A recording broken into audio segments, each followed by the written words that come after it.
नमस्कार साथियों, मेरा नाम पवन कुमार है। मैं आप लोगों का आज से मैथ का क्लास लेने वाला हूँ। क्लास 6 का, क्लास 6, 7, 8 3 क्लास का मैं क्लास लूँगा। पहले अभी 6 क्लास का चैप्टर नंबर 1 का भी आप लोग का क्लास है। ओके, तो हम लोग क्लास 6 का चैप्टर नंबर 1 आज डिस्कस करेंगे ना, ठीक है। चैप्टर नंबर 1 का नाम है संख्याओं की जानकारी, यानी information of numbers. Information of numbers में हम लोगों को बहुत सारे टॉपिक और सब टॉपिक को डील करना है। चैप्टर नंबर 1 का नाम है संख्याओं की जानकारी।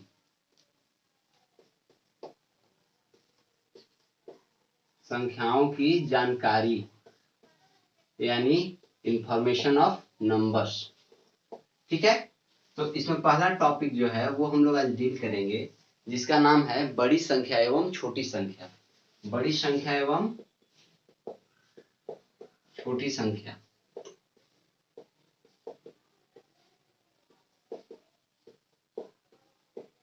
यानी large numbers and small numbers, या big numbers and small numbers. तो बिग नंबर्स कहते किसे हैं और स्मॉल नंबर्स किसे कहते हैं? ये संख्या लिखा गया मेरा मिस्टेक से, क्या आ जाएगा? छोटी संख्या। छोटी संख्या, ठीक है। तो बड़ी संख्या क्या होता है और छोटी संख्या क्या होता है, आज हम लोग ये जानेंगे ना। अब मैं आप लोगों को इसको एक कहानी के तौर तरीके से समझाऊंगा कि किसी लड़की का नाम है रितु और किसी लड़के का नाम है रोहन। रितु ने रोहन को 5 अंक लिख करके दिए। कितने अंक लिख करके दिए? 5 अंक लिख करके दिए। ये 4 अंक ही मांगते हैं। 4 अंक रितु ने रोहन को बोले कि तुम जो है सो हमको बताओ कि इसमें से बड़ी संख्या कौन है, छोटी संख्या कौन है, इतना में से। तो रोहन ने तुरंत जवाब दिया कि ये मेरा हो गया बड़ी संख्या और ये हो गया मेरा छोटी संख्या। फिर रितु ने पूछा कि तुम ये कैसे कर दिखाए, यानी कैसे पहचान लिया कि कौन सी बड़ी संख्या और कौन सी छोटी संख्या है। तो रोहन ने सिंपल सा एक जवाब दिया कि मेरे पास अंक को समझने के लिए, अंक को जानने के लिए गिनती की जानकारी होनी जरूरी है, और गिनती की जानकारी के साथ साथ मुझे ये पता होना चाहिए कि कौन सा बड़ा संख्या कौन सा छोटा संख्या। उसको जानने के लिए मुझे गिनती आनी चाहिए, और गिनती के तौर तरीके से ही मैं बता पाया कि ये बड़ी संख्या है और ये छोटी संख्या है।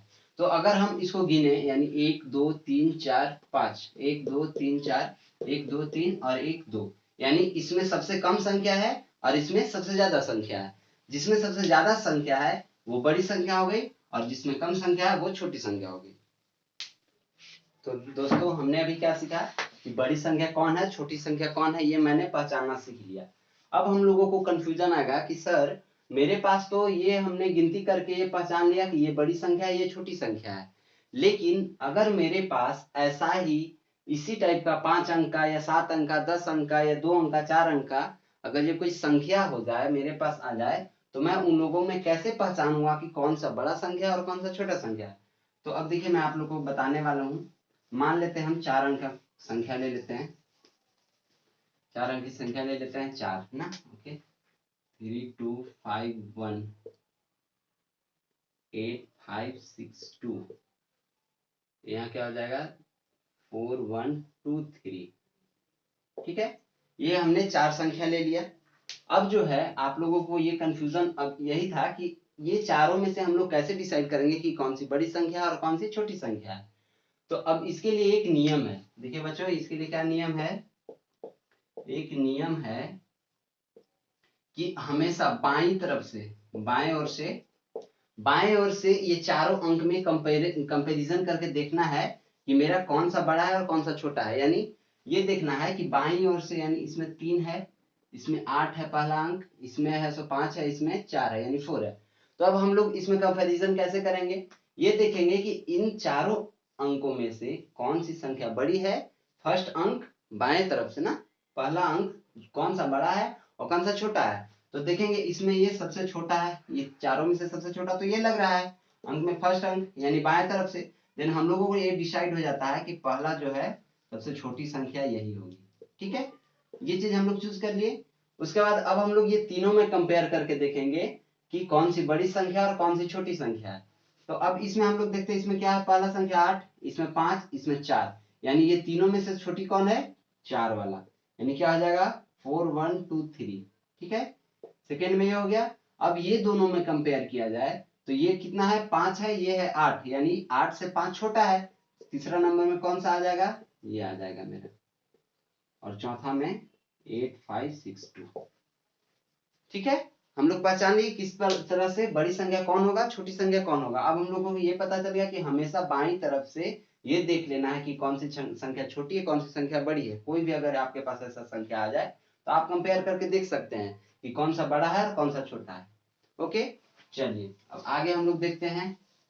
हम लोगों ने अभी क्या सीखा, बड़ी संख्या एवं छोटी संख्या, यानी दो टॉपिक, एक टॉपिक में दो सब टॉपिक हमने क्लियर किया कि अगर ये मेरे पास 4 अंक आ जाए, कोई छोटा हो कोई बड़ा हो, तो कैसे पहचानेंगे कि कौन छोटा है कौन बड़ा है। उसके बाद अगर ये 4 अंक सेम नंबर टाइप का डिजिट आ जाए, सेम डिजिट आ जाए उसी टाइप का, तो हम लोग किस तरह से पहचानेंगे कि कौन बड़ा है और कौन छोटा है। ओके, अब हम लोग का आगे वाला एक और टॉपिक है इसी में, संख्याओं की जानकारी में दूसरा टॉपिक है, आप लोग अपना बुक में भी देख सकते हैं। सेकेंड नंबर टॉपिक है आरोही क्रम एवं अवरोही क्रम। आरोही क्रम एवं अवरोही क्रम। ओके, इसको अंग्रेजी में बोला जाता है ascending order and descending order. ठीक है, क्या बोला जाता है, ascending order and descending order. तो आरोही क्रम को क्या बोलते हैं, असेंडिंग ऑर्डर, और अवरोही क्रम को डिसेंडिंग ऑर्डर बोला जाता है। अब हम लोगों को किस तरह से डिफाइन किया जाता है आरोही क्रम को और किस तरह से डिफाइन किया जाता है अवरोही क्रम को, ये जानेंगे। ठीक है, तो अब देखेंगे दोस्तों कि आरोही क्रम मीन्स होता क्या है ना। आरोही क्रम मीन्स उसका सीधा सीधी मतलब हम लोग समझ सकते हैं कि बढ़ते क्रम को, अगर आपके पास कोई भी संख्या हो या कोई भी उस टाइप का कुछ संख्या हो या फिर कोई भी सामान हो, अगर जी उसको एक बढ़ते क्रम में छोटा के बाद बड़ा, फिर उससे बड़ा, फिर उससे बड़ा, अगर जैसे इस टाइप से सजा दिया जाए तो वो क्या हो जाएगा, मेरा आरोही क्रम कहलाएगा। जैसे ये भी मैं एक कहानी के तौर तरीके से आपको समझाऊंगा। ठीक है, जैसे आप ही लोग में से किसी दोस्त का, आपके दोस्त का नाम होगा रोहित, किसी का नाम होगा पंकज। ठीक है, तो रोहित ने पंकज से बोला कि पंकज आप मुझे ये बताओ, मैं आपको जो है सो 5 अंक देता हूं ना। ठीक है, जैसे 5 4 2 1, ठीक है 6, इतने अंक है। ये मेरे पास कितने हैं, 5 अंक है, 5 नंबर्स हैं। ठीक है, 5 नंबर्स हैं, इसको डिजिट बोलते हैं। एक को हमेशा डिजिट बोला जाता है, और अगर ये नंबर हो गया तो नंबर मीन्स सबको एक साथ, जैसे 5 4 2 1 6 ये रहता, तो ये मेरा पूरा क्या कहलाता है, नंबर। अगर ये एक ये सिंगल है, सिंगल कोई अंक लिखा हुआ है, सिंगल कोई लिखा हुआ है ये, तो उसको नंबर भी बोल सकते हैं ऐसे, लेकिन उसको स्पेशली डिजिट बोला जाता है। ठीक है, ओके, अब आगे हम लोग बढ़ते हैं। ये हम लोगों को जो है, मेरे पास कितने 5 अंक हैं, ये पांचों में से रोहित ने पंकज को बोला कि मुझे आप जो है इसे आरोही क्रम में सजा करके दिखाओ। ठीक है, तो आरोही क्रम में किस तरह से सजाया जाता है ये मैं बताता हूँ, एक सेकेंड रुकिएगा दोस्तों, मैं थोड़ा पानी पी लूं।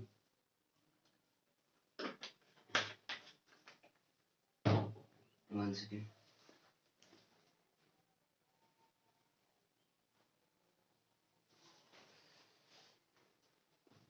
बोला पंकज ने बोला, नहीं रोहित ने बोला पंकज को कि आप मुझे इसे आरोही क्रम में सजा के दिखाओ। आरोही क्रम मतलब मैंने आपको क्या बताया है कि बढ़ते क्रम को ही आरोही क्रम कहा जाता है। जैसे अब क्या किया, पंकज ने ये सारे अंक को उठाया और आरोही क्रम में सजा दिया, जैसे बढ़ते क्रम यानी ऊपर की ओर। ठीक है, क्या किया, पहले क्या लिखा 1, उसके बाद क्या लिखा 2, उसके बाद क्या लिखा 4, उसके बाद क्या लिखा 5 एंड उसके बाद लिखा 6। यानी पंकज ने क्या किया, इसे आरोही क्रम में सजा दिया, यानी बढ़ते क्रम में सजा दिया, तो उसे असेंडिंग ऑर्डर या आरोही क्रम कहा जाता है। ठीक है, अब इसी अंक को जो है तो रोहित ने फिर से पंकज को बोला कि आप मुझे एक काम करो कि इसी अंक को अवरोही क्रम में सजा करके बताओ। ठीक है, तो फिर क्या किया, पंकज ने उसी अंक को उठाया और फिर उसी टाइप से सजा दिया। अवरोही क्रम यानी क्या होता है, घटते क्रम। 6 5 4 2 1 यानी घटते क्रम, घटते क्रम में सजा दिया। ठीक है, ये क्या मेरा हो गया, इसको बोल देंगे, इस क्रम को बोल देंगे, इधर हम लिख देते हैं, इस क्रम को बोल देंगे अवरोही क्रम। क्या बोल देंगे, अवरोही क्रम। और इसे क्या बोल देंगे, आरोही क्रम। ठीक है दोस्तों, तो आप लोगों को ये समझ में आ गया कि किस तरह से आरोही क्रम निकाला जाता है और किस तरह से अवरोही क्रम निकाला जाता है, यानी किस तरह से सजाया जाता है। ठीक है, जिस तरह से एक मतलब समझिए सीढ़ी नुमा टाइप का है, ऐसे ऐसे ऐसे ऐसे, मतलब ऊपर चढ़ते गए हम लोग, यानी ऊपर की ओर चढ़ाई किए तो आरोही क्रम हो गया। और अगर जो हम लोग सीढ़ी से नीचे उतर गए यानी नीचे की ओर चले गए तो अवरोही क्रम हो गया। ठीक है, तो टॉपिक हमने डील किया। अब उसके बाद आगे चल रहा है ना।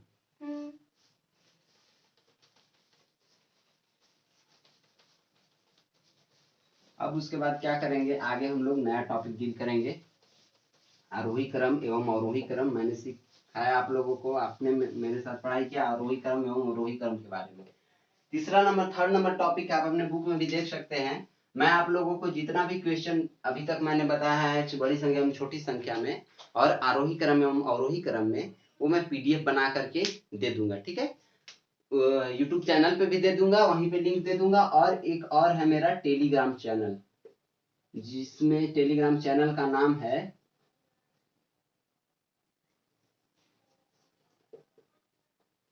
मैथ बाय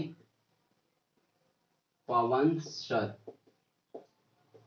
ठीक है, ये मेरा टेलीग्राम चैनल का नाम है, टेलीग्राम। आप इसे ज्वाइन कर सकते हैं, वहां पे भी मैं पीडीएफ डाल दूंगा, पीडीएफ बना करके आपके बुक का जितना भी, जिनके पास बुक अवेलेबल नहीं होगा या बुक अवेलेबल होगा भी, तो आप वहां पे देख सकते हैं। वहां पे मैं अगर ये किसी भी स्टूडेंट को अगर प्रॉब्लम होगा कि मुझे ये क्वेश्चन समझ में नहीं आ रहा, तो आप वहां पे अपना प्रॉब्लम को शेयर भी कर सकते हैं। ठीक है, उस चैनल पे, मेरे चैनल पे, और वहां पे मैं आपको सोल्यूशन भी दे दूंगा। ठीक है, कभी भी प्रॉब्लम हो तो। ठीक है दोस्तों, तो अब जो है मैं आगे आप लोग के सामने बढ़ता हूँ। कौन सा टॉपिक है आगे है, अगला टॉपिक है आप लोगों का संख्याओं का नाम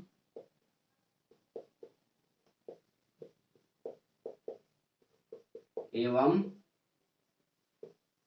उनका प्रसारित रूप।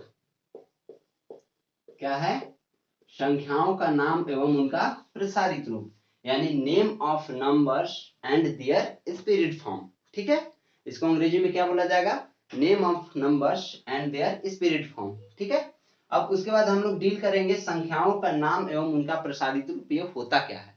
देखिए, इसमें दो टॉपिक है, ये एक पूरा एक टॉपिक है, इसमें दो सब टॉपिक है। जैसे संख्याओं का नाम एक ये टॉपिक हो गया और उनका प्रसारित रूप एक ये अलग टॉपिक हो गया। ठीक है, तो अब हम लोग संख्याओं का नाम किस तरह से लिखा जाता है और उनका प्रसारित रूप किस तरह से निकाला जाता है, उसका प्रसारित रूप किस तरह से निकाला जाता है, ये हम लोग जानेंगे। ओके,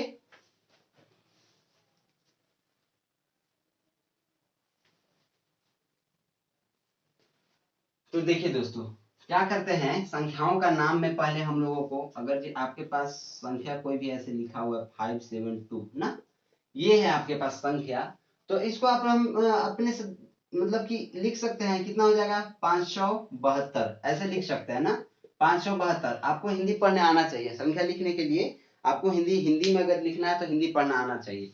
लेकिन एक प्रॉब्लम है, जैसे आप पूछिएगा गुरु जी आप मुझे ये बताइए, सर मुझे आप ये बताइए कि 1 2 3, मान लीजिए ये मेरे पास एक संख्या है, तो मैं तो इसका नाम लिख लूंगा। ठीक है, लेकिन अब उसके बाद एक और टॉपिक जो आपने बताया, उसका प्रसारित रूप वो कैसे निकलेगा ना। ठीक है, तो अब मैं उसको डील करता हूं। पहले क्या करेंगे, इसको प्रसारित रूप लिखने के लिए एक नियम होता है और उस नियम को कहते हैं इकाई दहाई वाला नियम, जिसको दहाने आना चाहिए। दहाने मतलब इकाई दहाई वाला यूनिटी सिस्टम जो होता है, वो चीज आना चाहिए। जिस तरह से बताता हूं मैं आप लोगों को, एक सेकेंड रुकिएगा, जाके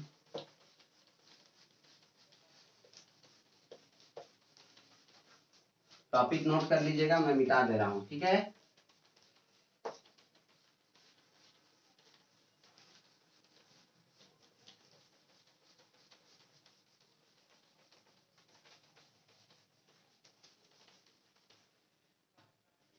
स्पिरिट फॉर्म को समझने के लिए मुझे आप लोगों को इकाई दहाई पहले बताना पड़ेगा। जैसे मेरे पास एक ये संख्या है 1 2 3 4 5 6 7 8 9 10 11 12 13 14 15 16 17 18 19। ऐसे कर दिया।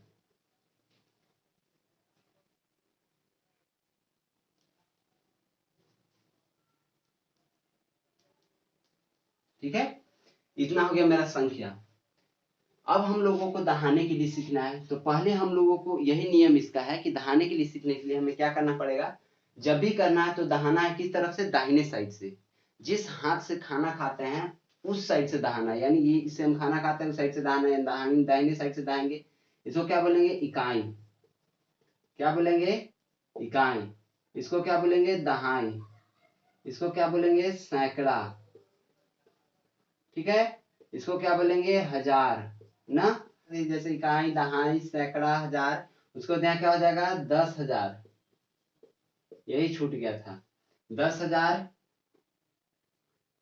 लाख, 10 लाख, करोड़, 10 करोड़, अरब, 10 अरब, नील, 10 नील। क्या आ गया यहाँ से, इकाई, दहाई, सैकड़ा, हजार, 10,000, लाख, 10 लाख, करोड़, 10 करोड़, अरब, 10 अरब। यहाँ पे नील नहीं, ये हो जाएगा क्या मेरा, खरब, 10 खरब। यहाँ क्या हो जाएगा, नील। यहाँ क्या हो जाएगा, 10 नील। यहाँ क्या हो जाएगा, पद्म। यहाँ क्या हो जाएगा, 10 पद्म। यहाँ क्या हो जाएगा, शंख ना। यहाँ क्या हो जाएगा, 10 शंख। और ये वाला जो है सो मेरा क्या हो जाएगा, महाशंख। ठीक है, ये मेरा हो गया महाशंख तक का एक तरह से दहाने का ये मेरा तरीका हो गया। इस तरह से मैंने आपको बता दिया। अब हम लोग क्या करेंगे, इसमें इकाई दहाई हमने सीख लिए। इसी नियम से, इसी माध्यम से अब हम लोग समझेंगे कि प्रसारित रूप संख्याओं का किस तरह से निकाला जाता है ना, यानी स्पिरिट फॉर्म किस तरह से निकाला जाता है। ठीक है, तो ये चीज आप लोग स्क्रीनशॉट या नोट्स बना लीजिएगा, लिख लीजिएगा, या स्क्रीनशॉट लेके उसके बाद लिख लीजिएगा। ठीक है, अब मैं मिटाता हूं इसको। ठीक है, इसके बाद मैं अब आप लोगों को स्पिरिट फॉर्म किस तरह से निकाला जाता है किसी भी नंबर्स का, ये मैं आप लोगों के साथ डील करूंगा। ओके, चलिए दोस्तों, अब देखते हैं हम लोग स्पिरिट फॉर्म होता क्या है ना। इकाई दहाई मैं आप लोगों को सिखा दिया। अब हम लोग आगे बढ़ेंगे।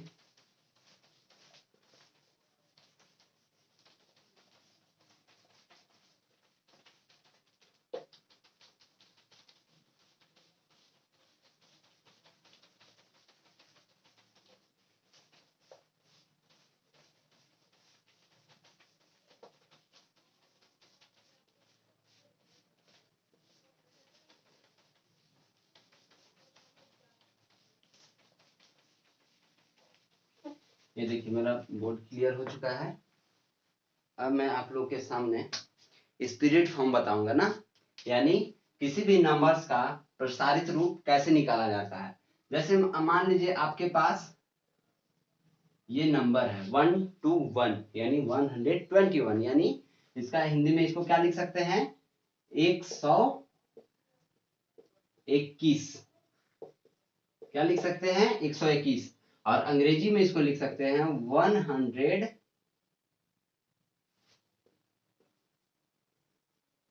121। ठीक है। अब इसी का हम लोगों को स्पिरिट फॉर्म निकालना है। क्या निकालना है? स्पिरिट फॉर्म यानी प्रसारित रूप।